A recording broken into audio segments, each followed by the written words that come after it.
Intimations of Immortality from Recollections of Early Childhood by William Wordsworth, sections 1, 9, 10, and 11. There was a time when meadow, grove, and stream, the earth and every common sight, to me did seem a paralleled in celestial light, the glory and the freshness of a dream. It is not now as it hath been of yore. Turn, whosoever I may, by night or day, the things which I have seen I can now see no more. O joy, that in our embers is something that doth live, that nature yet remembers what was so fugitive. The thought of our past years in me doth breed perpetual benediction, not indeed, for that which is most worthy to be blessed, delight and liberty, the simple creed of childhood, whether busy or at rest, with new-fledged hope still fluttering in his breast. Not for these I raise the song of thanks and praise, but for those obstinate questionings of sense and outward things, falling from us vanishings, blank misgivings of a creature moving about in worlds not realized, high instincts before which our mortal nature did tremble like a guilty thing surprised.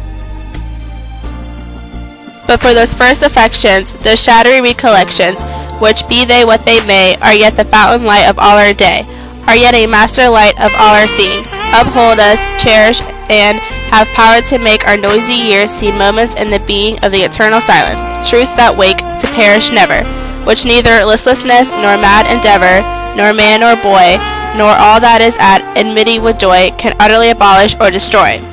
Hence in a season of calm weather, though inland far we be, our souls have sight of that immortal sea, which brought us hither, can in a moment travel hither, and see the children sport upon the shore, and hear the mighty waters rolling evermore.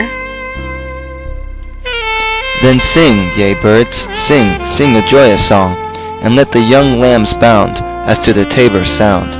We in thought will join your throng, yet that pipe and yea that play, yea that throw your hearts today, feel the gladness of the May. What though the radiance which was once so bright be now forever taken from my sight?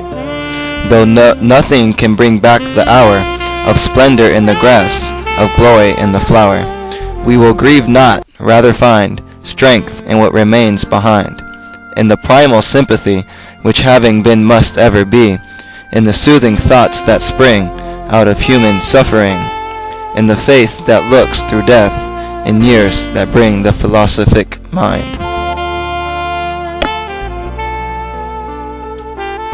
And O ye fountains, meadows, hills, and groves, forebode not any severing our loves. Yet in my heart of hearts I feel your might. I only have relinquished one delight, to live beneath your more habitual sway. I love the brooks which down their channels fret, even more than when I tripped lightly as they. The innocent brightness of a newborn day is lovely yet. The clouds that gather round the setting sun do take a sober coloring from an eye that hath kept watch over one's mortality. Another race hath been, and another palms are worn. Thanks to the human heart by which we live, thanks to its tenderness, its joys and fears, to me the meanest fire that blow can give, thoughts that do often lie too deep for tears. Hi, I'm Andrea, and my friends and I are here to talk about Imitations of Immortality from Recollections of Early Childhood. Introducing Jonathan, Gian, and Khalid.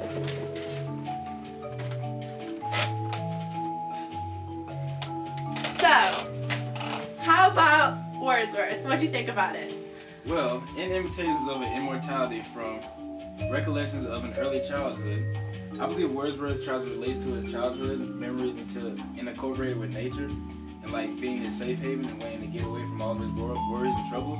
Right. Like when he talks about of childhood, whether busy or at rest, with new-fledged hope still fluttering in his breast. He's thinking about like when he was a childhood, like he had hope like all the time, and he didn't have any cares for anything in the world. And like now he's trying to get away from it by actually going to nature and trying to get to feel like how he was when he was a child and not with any worries at all in his life. Yeah, like in section 10, it says, "What though the radiance which was once so bright be now forever taken from my sight?" And it's kind of mentioning that in his youth, like he had that nature, and as he got older, it kind of got away. But now he can come back to it, to recollect those memories of his youth. Yeah. And I see what you're saying, like when he's coming back to like he can only imitate it like so much, but he can't get the full effect of how he was when he was a child. Like when it says, "Oh joy," in section 9, "Oh joy, that in our embers is something that doth live, that nature yet remembers what was so fugitive." So he's saying like nature like remembers it, but it's not really the same exact effect that he had when he was a child. Like he doesn't feel the same exact way, but it's the closest thing that he can get to and imitate. To feel like he was young again and worry-free? Yes. Right, that's where it says, "Are yet the fountain light of all our day, and yet a master light of all our seeing."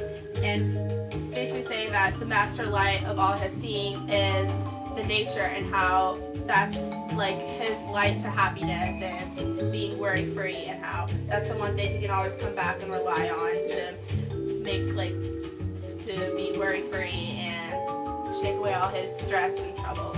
So when you say worry-free, is it talking about how he's when he was a child, how he was worry-free and he remembers the feelings that he had when he was it's young. like in a childhood, like you don't have like any priorities or anything. You're just living, just live. You're not thinking about anything that could be hurting you or anything like that.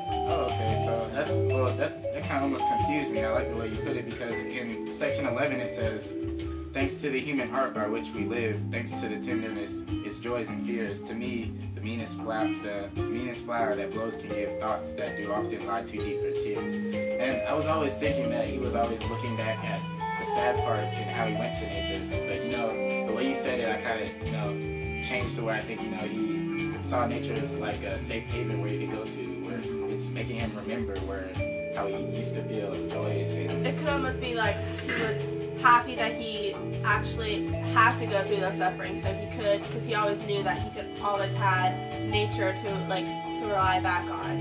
so it's like kind of like an appreciation for nature, as well as having his own human feelings. Right. And what kind of goes along with that is, back in section 10, "Though nothing can bring back the hour of splendor in the grass, of glory in the flower, we will grieve not, rather find strength in what remains behind." It's kind of saying, he had those bad times, and when he now at present tense, when he goes to the to nature, he kind of remembers those bad times, but it keeps him stronger. Right. It gives him the willpower to keep going. Yeah. All those, even those bad or those good memories. Right. Yes.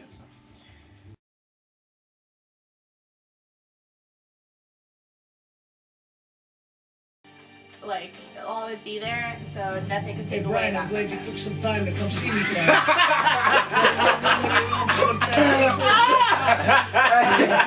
Can we cut it off? Yeah, we can cut it off.